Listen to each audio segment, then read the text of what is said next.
O que é o ectoplasma? Como funciona? Quais são suas características? Como drenar o seu excesso? De onde ele é produzido? Essas e muitas outras questões nós vamos conversar agora no nosso bate-papo.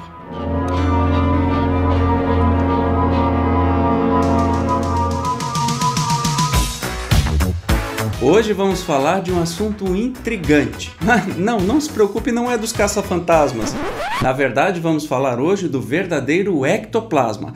As pesquisas que existem, cientistas muito sérios, já há mais de 150 anos falando do tema.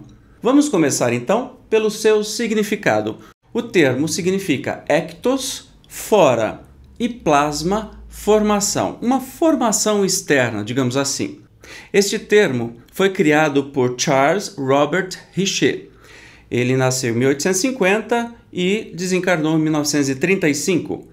Ele era um fisiologista francês, prêmio Nobel de Medicina em 1913 porque descobriu a anafilaxia e também criador da metapsíquica. Olha a definição dele para o ectoplasma. É uma substância semelhante a uma sorte de protoplasma gelatinoso, inicialmente amorfo, que sai do médium e toma forma mais tarde. É uma belíssima definição, mas vamos continuar entendendo. É oriundo do ser encarnado. Olha só, não é produzido por espíritos desencarnados, só por seres encarnados aqui no planeta. É o plasma usado por entidades espirituais para materializar um corpo etéreo que, por sua vez, não poderia ser visualizado de maneira convencional. E está presente em toda a natureza, que, por lei evolutiva, é mais apurado no homem do que no mineral ou vegetal, ou até mesmo dos nossos irmãos inferiores, nossos irmãozinhos, os animais. Ficou um pouco confuso? Então vamos falar o que é protoplasma. Que o Charles Richer estava falando. É um conjunto de todas as estruturas vivas e atuantes da célula, compreendendo a membrana celular, o citoplasma com seus orgânulos e o núcleo com seus componentes. É formado de substâncias inorgânicas, como água e sais minerais, e substâncias orgânicas, glicídios, lipídios, proteínas, ácidos nucleicos e vitaminas. Outro termo que ficou meio assim com uma pulga atrás da orelha é metapsíquica, já que ele foi o criador. É a ciência que tem por objetivo fenômenos mecânicos ou psicológicos devido a forças que parecem inteligentes ou a poderes desconhecidos, latentes na inteligência humana. A metapsíquica foi a precursora da parapsicologia, não é? Bom, Richer, esse criador do termo, que foi o primeiro estudioso científico, né, que nos mostrou o que é o ectoplasma, ele estudou este fenômeno em vários médiums e principalmente em uma italiana chamada Eusapia Palladino. Ele realizou também essas pesquisas todas em conjunto com diversos nomes de peso da ciência mundial. William Crookes, que era inglês, era químico e físico descobridor do metal tálio. Também realizou as pesquisas do ectoplasma com o italiano Cesare Lombroso, que era psiquiatra, cirurgião, higienista, criminologista, antropólogo e cientista. Olha quanta coisa. Engraçado que tem um relato muito interessante. Cesare Lombroso era combatente ferrenho do espiritismo na época. Só que ele reconheceu a existência do espiritismo, da verdade do espiritismo e também do ectoplasma, quando sua mãe desencarnada materializou-se por meio da mediunidade da Eusapia Palladino e lhe deu um beijo. Olha que legal! A fim de evitar fraudes, Eusapia Palladino, neste dia que a sua mãe se materializou para ele, lhe deu um beijo, estava com as mãos presas por duas pessoas. E a estatura da médium também era muito mais alta do que a estatura do espírito materializado de sua mãe. Portanto, de perseguidor, por fatos comprovados, ele, que cientista que era, realmente ele passou a ser defensor do espiritismo e também das verdades do ectoplasma. A conversa está ficando boa, então vamos começar a analisar as características do ectoplasma. Antes de mais nada, começamos pelo aspecto. Olha só, como é que é?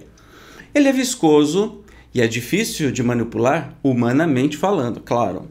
Ele é frio e úmido, gorduroso, gelatinoso, raramente se apresenta seco e duro, mas pode acontecer. Pode ser percebido no tato, né, no toque nosso, como se fosse assim uma teia de aranha. Olha só essas fotos espetaculares de médiuns, né, materializando espíritos, enfim, saindo o ectoplasma, que mais para frente eu vou falar, mas ele sai por meio de orifícios, boca, ouvidos, nariz, né? Mas geralmente mais pela boca e pelo nariz. E aí você vê aí algumas informações interessantes, mas vamos adiante. Outra característica é a sua cor, né? Coloração. Algumas vezes o ectoplasma se apresenta quase transparente com reflexos leitosos. Também pode ser escuro ou acinzentado, e o mais comum é ele ter uma coloração esbranquiçada. Bom, a sua característica na luz. Sobre a influência da luz do dia e da luz branca, é preciso que haja muito ectoplasma e condições especiais na ectoplasmia. Especialmente o médium tem que ser um potente médium de fenômenos físicos para poder, nessas condições de luz extrema, né, luz do dia ou de luz branca, para poder materializar os espíritos com o ectoplasma, porque ele é muito sensível. Então, geralmente se faz, e hoje em dia, não acho que isso aqui é só história, não. Hoje em dia se faz muito trabalho de ectoplasmia ou de materialização de espíritos. Existem casas espíritas que oferecem isso frequentemente, inclusive associados com o trabalho de cura. E a gente vai entender um pouquinho para quê.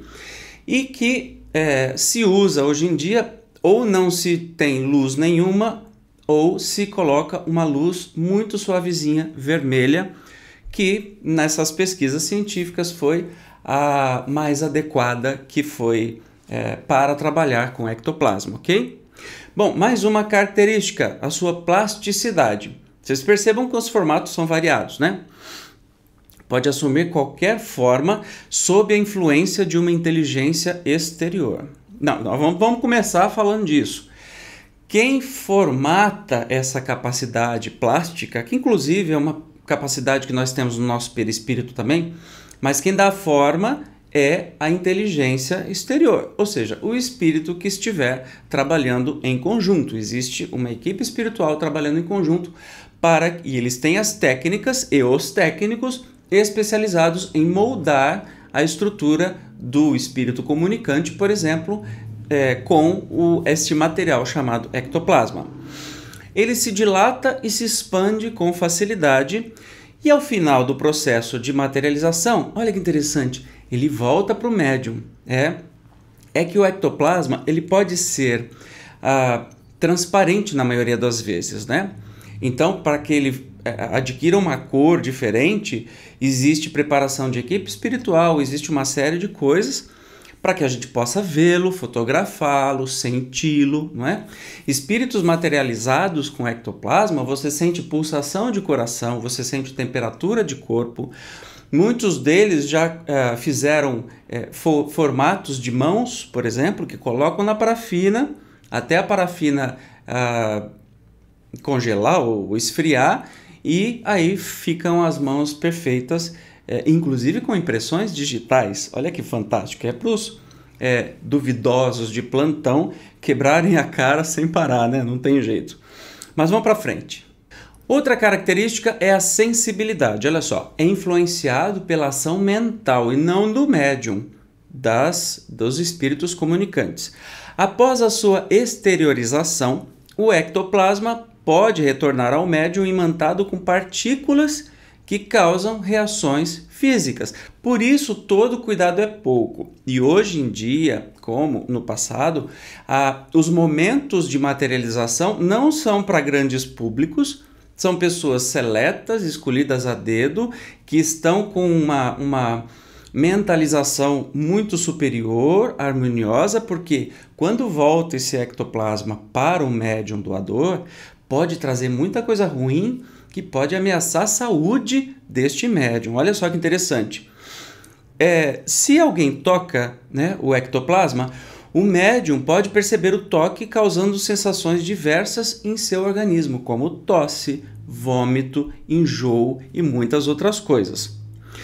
Quanto à sua densidade, ele pode se apresentar em 3 formas: sólida, líquida e gasosa. Então, veja que ele tem grandes possibilidades para se fazer visto, né? Vamos para frente. Odor. Às vezes ele não tem cheiro nenhum, mas às vezes pode lembrar também o gás ozônio. Algumas fotos aí ilustrando, por exemplo, nós estamos vendo a materialização da irmã Josefa pelo médium Peixotinho com a presença do Chico Xavier, tá? Vamos para frente. Propriedade de penetrabilidade. Percebam que muita coisa, se você já assistiu a minha palestra de perispírito, muitas dessas características são as mesmas, né, que existem no perispírito. Não poderia ser diferente. Afinal de contas, é um material um pouco mais materializado, um pouco mais denso, que nos permite, seres encarnados, a enxergarem as formas que os espíritos assumem. Mas o perispírito também tem essas propriedades, ok? Vou ler um trechinho do livro Nos Domínios da Mediunidade, que estão falando, de André Luiz, né, da série, que estão falando sobre a penetrabilidade. Olha que interessante. É importante observar, disse Hilário, a facilidade com que a energia ectoplasmática atravessa a matéria densa, porque o nosso companheiro, usando-a nos dedos, não encontrou qualquer obstáculo na transposição da parede. Sim, comentou o instrutor, o elemento sob a nossa vista é extremamente sutil e, aderindo ao nosso modo de ser, adquire renovada feição dinâmica. E se fosse o médium o objeto do transporte, transpassaria a barreira nas mesmas circunstâncias? Olha que interessante, ele está questionando algo mais, assim, como é que se transporta, se fosse o médium, porque eles estavam falando sobre o transporte de objetos. Mas e se fosse um médium, como é que aconteceria? Não teria barreira? E ele responde: perfeitamente, né, nas mesmas circunstâncias, desde que esteja mantido sob nosso controle, intimamente associado às nossas forças, porque dispomos entre nós de técnicos bastante competentes para desmaterializar os elementos físicos e reconstituí-los de imediato, conscientes da responsabilidade que assumem. Isso é muito sério. A equipe espiritual é que trabalha, tem técnicos específicos para isso. Não é simplesmente qualquer pessoa do mundo espiritual que faz, entendeu? Então a gente começa a entender que a materialização só é possível por causa das habilidades dos espíritos e, lógico, também da característica do médium ou dos médiums e das pessoas que estão doando energia. Por isso é um processo muito, muito sério. E não pode ter brincadeira, não pode ter grandes aglomerações de pessoas, enfim, é um processo muito delicado. Tá entendendo por que não aparece na televisão? Nem a gente vê filme por aí? A não ser os caça-fantasmas, mas isso a gente pula porque eles usaram o termo, evidentemente, né? Para nossa felicidade, que popularizou o tal ectoplasma. Mas vamos continuar. Composição. Como é que ele é feito? Foi dada uma classificação assim, de fluidos A, que são compostos de quaisquer fluidos de qualidade superior que vêm da esfera espiritual. Estes são os mais puros que compõem o ectoplasma, tá? Fluidos B, que são retirados do médium e dos assistentes e que são muito difíceis de serem manipulados pelos espíritos. Foram feitos exames bioquímicos e foram localizados proteínas, aminoácidos, água, lipídio e minerais. E também foram feitos exames histológicos e foram localizados restos de tecidos epiteliais, gordura, formas bacterianas e leucócitos. E também os fluidos do tipo C, que são retirados na natureza terrestre e que são os mais fáceis de manipular. Entendeu quanta coisa para formar o ectoplasma, para poder materiar? Não é um processo qualquer. Exige muito conhecimento, muita técnica de ambos os lados. Mas vamos prosseguir. A formação do ectoplasma é dada da seguinte maneira, e isso talvez surpreenda você. Fluidos resultantes da alimentação, da respiração e da atividade celular são conduzidos através dos centros de força gástrico e esplênico, transformando-se em ectoplasma no interior do duplo etérico. Calma que a gente já vai falar. Centro de força gástrico, esplênico? O que é isso? Duplo etérico? Aguarde, guarda aí. A observação desse fenômeno indica haver uma grande movimentação fluídica no abdômen na altura do umbigo. Outra região que costuma ter bastante concentração de ectoplasma é no tórax. Mas aí, para a gente ter algumas explicações, por exemplo, dá uma olhadinha nessa imagem aqui dos 7 centros de forças principais do corpo humano, ou que a gente chama de chakras, né? Nós temos aqui em cima, na cabeça, o coronário, aqui em cima, ó, onde a gente geralmente recebe as energias espirituais, energias cósmicas, né? O frontal, o laríngeo, ou cervical, né? Tá dos dois lados. O plexo cardíaco, o plexo solar, ou também chamado gástrico, acabamos de falar isso, onde que se forma mais ectoplasma, né? Então, no gástrico, no umbilical, ou chamado também esplênico, e aí tem o básico ou sacro, tá? Dá uma olhadinha nessa figura aí, pesquisa mais, porque hoje nós não vamos falar de chakras, de centro de força, mas está muito relacionado com isso, tá? Preste atenção, porque são os centros de força que a gente se conecta com o planeta, com o universo todo, com as outras pessoas, enfim. Talvez você vá ouvir falar ainda nessa vida muito sobre os centros de força. Vamos para frente? Duplo etérico. O que é isso, meu povo? Então vamos ver. É um campo energético que se situa entre o corpo físico e o perispírito, e ele é semimaterial. Alguns autores afirmam que este corpo, né, faz a ligação do perispírito, que é o nosso corpo espiritual, e do corpo material. Então é por meio dele que se faz a ligação. Este é o corpo onde as energias são distribuídas do espiritual para o físico e vice-versa, e ele é o mantenedor energético de nós encarnados.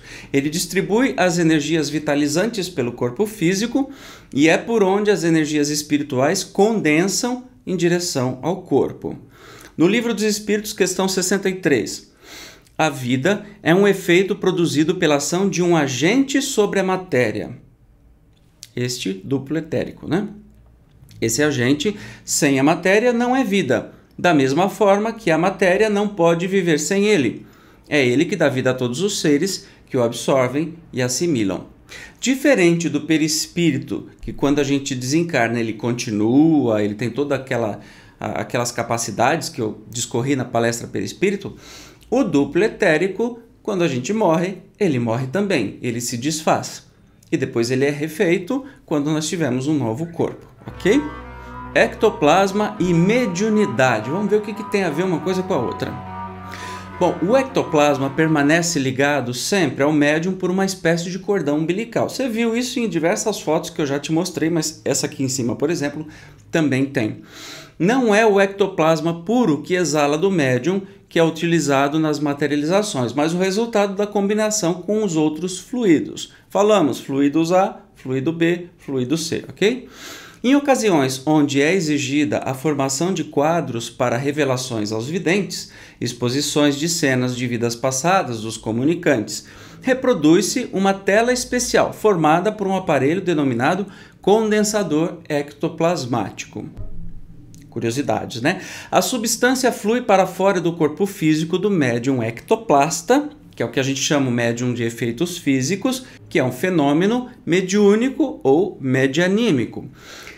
Essa substância flui através dos orifícios naturais do corpo, mas comum pela boca, nariz e ouvidos, como eu disse lá atrás. Nos trabalhos de desobsessão, de atendimento às entidades desencarnadas ou não, Os mentores manipulam o ectoplasma doado pelos participantes a fim de que possam suprir as deficiências energéticas de alguns, bem como de restituir o perispírito lesado de outros, por bloqueios mentais e psicológicos ou em cirurgias complexas. Bem legal, né? Entendeu? Tem tudo a ver com mediunidade, com médium de efeito físico que isso acontece. Mas outras coisas a gente vai falar que você vai entender um pouco mais. Por exemplo, ectoplasma e o passe. Vamos ver o que acontece. Fluidoterapia, né? Está escrito no Livro dos Espíritos, num comentário após a questão 70. Vamos lá. A quantidade de fluido vital se esgota. Pode tornar-se incapaz de entreter a vida se não for renovada pela absorção e assimilação das substâncias que o contêm. É a mesma coisa que a gente precisa comer para viver. Portanto, a quantidade também do fluido vital vai embora se a gente não o alimentar. O fluido vital se transmite de um indivíduo ao outro. Olha, isso você não sabia. Que a gente pode transmitir fluido vital de uma pessoa para outra pessoa. Aquele que o tem em maior quantidade pode dá-lo ao que tem menos. E, em certos casos, fazer voltar uma vida prestes a extinguir-se. Entendeu como é que funciona o processo de cura? Por essa doação de fluidos energéticos ou de ectoplasma, especialmente no passe.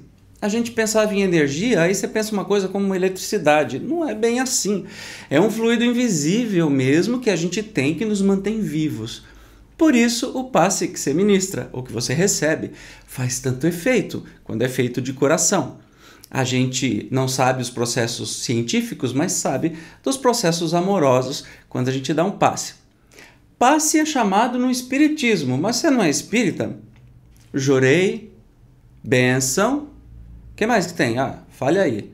Tem um monte de nome, imposição de mãos, né? Tem tanto nome para isso, mas dá na mesma. Porque aqui nós temos centros de forças também que entra e saem energias. Portanto, é por aqui que sai geralmente, ou pode sair de outras partes do corpo, a energia que a gente doa para outra pessoa.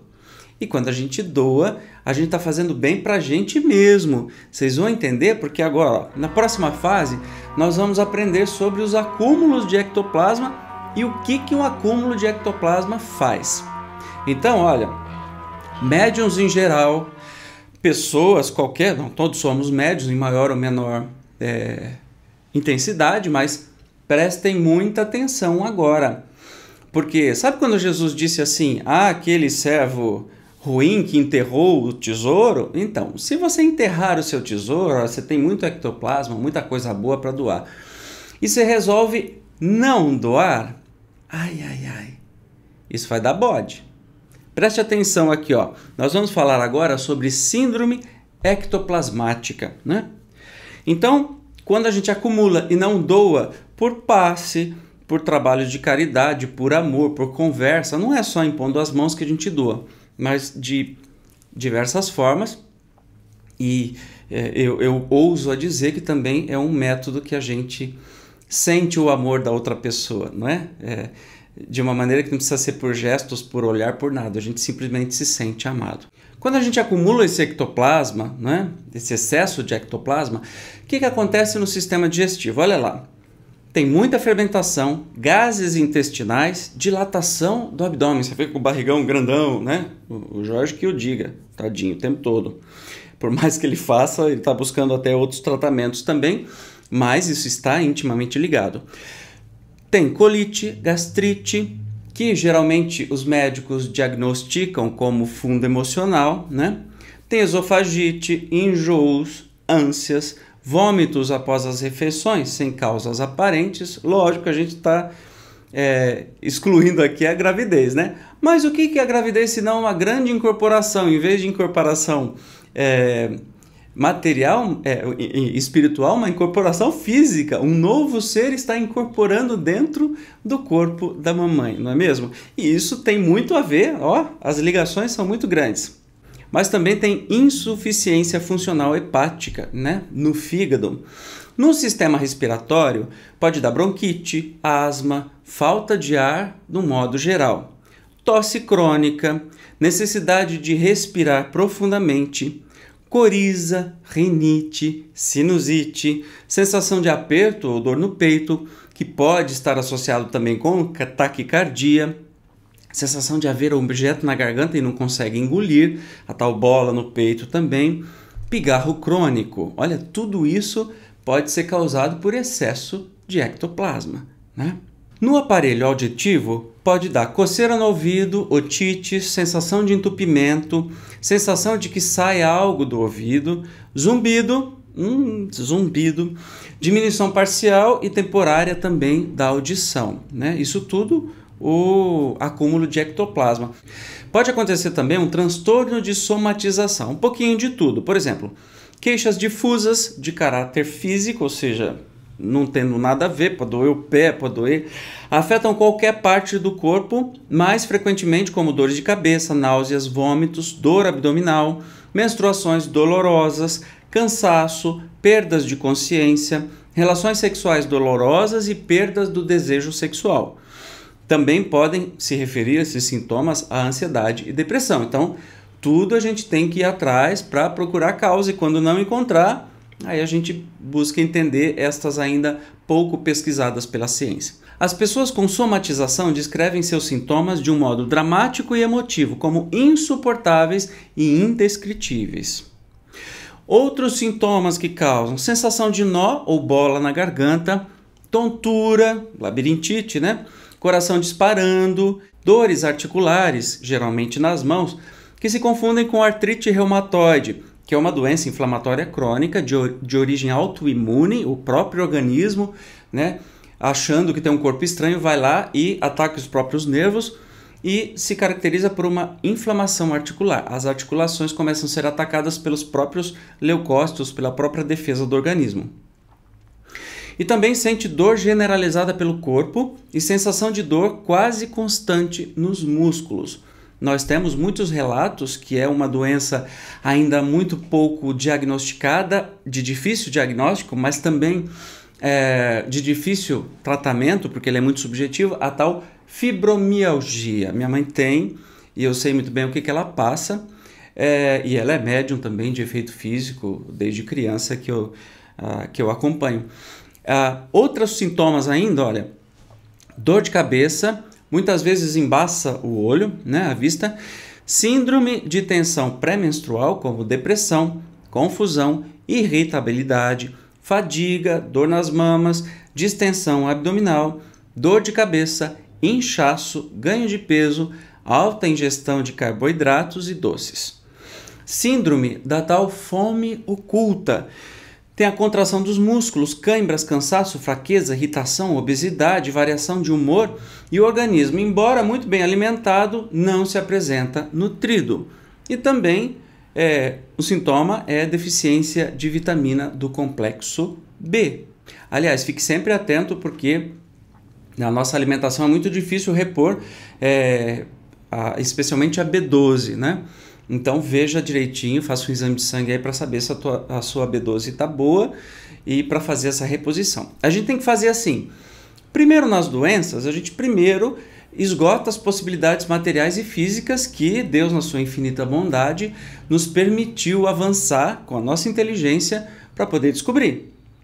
Portanto, a medicina é uma nossa obrigação, né, de seguir. Depois, quando a medicina não está dando muito resultado, aí você começa a prestar atenção nestes casos também. Mas não tem nenhum problema você, antes de fazer qualquer consulta, começar também a liberar o ectoplasma. Mas antes da gente falar disso, vamos falar mais outros sintomas que esse excesso de ectoplasma pode dar.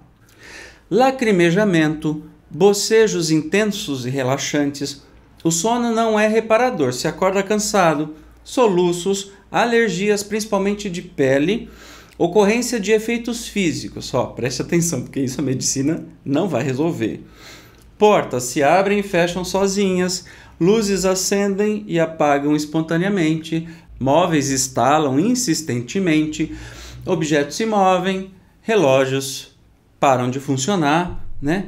E outras coisas que a gente realmente não tem ideia de como é que acontece. Também o excesso de ectoplasma causa alguns sintomas psicológicos, por exemplo, Desânimo, descontrole emocional, pessimismo, medo de enfrentar a vida, frustração. Preste atenção, tá? Isso foi detectado nos estudos feitos. Tá, você falou, nossa, tem um caminhão de coisa, né? Que o excesso de ectoplasma pode acontecer. Mas como é que a gente se liberta disso? Então eu vou te ensinar uma receitinha muito simples. Como é que a gente libera esse ectoplasma do nosso corpo? O fígado. Vamos entender um pouco do fígado. Segundo a medicina antroposófica, que trata o doente e não a doença, por uma abordagem holística, ou seja, corpo, mente e espírito, nos casos de depressão, a gente deve tratar primeiro o fígado. A medicina chinesa também recomenda, nos mesmos casos, a sua tonificação. É um dos órgãos mais importantes para a digestão, porque metaboliza e armazena nutrientes que só ficam prontos para serem absorvidos e utilizados pelo organismo após passarem por ele. E é importante na digestão dos carboidratos. O fígado desintoxica o corpo, além de transformar a gordura da alimentação e o tecido gordo do organismo em fonte de energia quando solicitado. A água é o veículo portador de fluidos etéricos que vitalizam o corpo e o organizador do metabolismo da água é o fígado.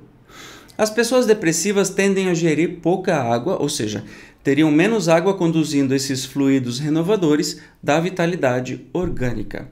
Bom, se um monte de médico já te falou para tomar água, eu estou te dando mais um motivo interessante para você tomar bastante água, e eu estou fazendo o mesmo, porque eu até esqueço de tomar água. É uma vergonha, a gente resseca, parece uma bucha seca. Mas enfim, vamos lá. Eu devo estar com cara de bucha seca, né? Eu tenho certeza, porque enfim. Mas vamos lá. No fígado também, pessoas com sintomas da síndrome ectoplasmática, após tratarem o fígado com medicamentos que estimulam a sua produção da bile, tiveram diminuídas as queixas sintomáticas, sentindo-se mais leve. Então, quem tem excesso, né, de ectoplasma pode começar tratando o fígado, que vai ajudar muito. Todas as células do nosso corpo produzem ectoplasma, mas as experiências apontam como sendo o fígado o maior produtor de ectoplasma. A alimentação natural com frutas, legumes e cereais integrais, assim como a hidratação, produzem menos ectoplasma, já que o ectoplasma, como a gente já falou antes, ele vem da alimentação, especialmente da respiração, mas especialmente da alimentação.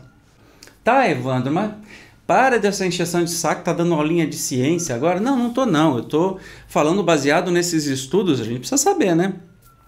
Mas como é que a gente libera este tal acúmulo? Olha só, naturalmente, a gente libera o ectoplasma principalmente na respiração. O problema é que a gente nem sabe mais respirar. Pelo estresse do dia a dia, a gente tem uma respiração curtinha, quando na verdade o bom é respirar. O ideal é ficar que nem essa mocinha aqui de cima, né? Meditar, respirar profundamente. Na liberação, nós temos que tomar cuidado com o ambiente mental, pois pode ser usado por espíritos mal intencionados e aprontar alguma traquinagem aí com você. Sempre que você for liberar o ectoplasma, é bom ter alguém junto e com equilíbrio emocional. Nem preciso te falar que todo mundo tem que estar calminho, tranquilo, feliz, né? O ambiente tem que ser silencioso, com uma iluminação suave ou no escuro totalmente, né? Pode-se colocar uma música de fundo, bem suavezinha. Se você tiver uma luzinha verde, né, coloque lá, porque ela vai ativar os nossos chakras da saúde. Podem ser feitas pressas, devagar, se conecte com o mais alto, pede auxílio para os amigos espirituais, pede auxílio para Jesus, para ter uma liberação bem tranquila. Mantenha bons pensamentos, sem medo, sem angústia e sem as preocupações do dia a dia. Você fala assim, preocupação, ó, fica lá atrás no quarto, agora é minha vez. Relaxe completamente. Isso pode ser sentado ou pode ser deitado, ok? Aí você vai começar a perceber alguns sintomas dessa liberação, então entenda que está acontecendo. Olha só, pode acontecer o sintoma, não na verdade deve acontecer, tá? Pode acontecer. Uma necessidade de tossir, se tiver ânsia de vômito, uma sensação de calor e começar a transpirar, mesmo que se for em dia frio ou se estiver no ar-condicionado, peso no abdômen, eructações ou arrotos, né? Percebe-se que o ectoplasma ele foi suficientemente liberado quando sobrevém uma sensação de cansaço, moleza, sono, vontade de dormir ali mesmo, né? Então, a gente vai entender que o ectoplasma foi. Não, mas você está falando aí, então, Evandro, que é quando a gente faz um relaxamento, quando a gente faz massagem, quando a gente faz um monte de coisa que dá essas sensações, né? De sono, de monta. E o que você acha que acontece quando a gente faz massagem, por exemplo? O que você acha que acontece quando a gente relaxa? A gente, sem querer, está eliminando o excesso de ectoplasma. E o que a gente pode concluir agora sobre o ectoplasma? Olha só, ele é um fluido vital e tem sua produção que se origina do metabolismo de cada célula, mas principalmente das células do fígado. As deficiências da vitamina do complexo B, né, leva à sua maior produção, portanto analise isso. Alimentos de origem animal ou artificial levam a uma síntese maior pelo organismo. Ele está envolvido na formação dos sintomas físicos da ansiedade, depressão, transtorno de somatização, síndrome da tensão pré-menstrual e fibromialgia.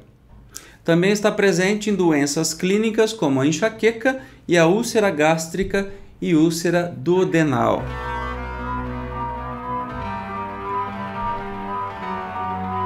Agora eu vou mostrar para vocês, mas eu vou botar uma musiquinha porque vocês já ouviram esse bestão falar demais. Vou mostrar para vocês casos reais em fotografia, né? Como é que registraram as fotografias do ectoplasma de casos reais. Vamos lá.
Magnífico, né? Você viu essa última foto com as mãos de gesso que são feitas naquela técnica da parafina.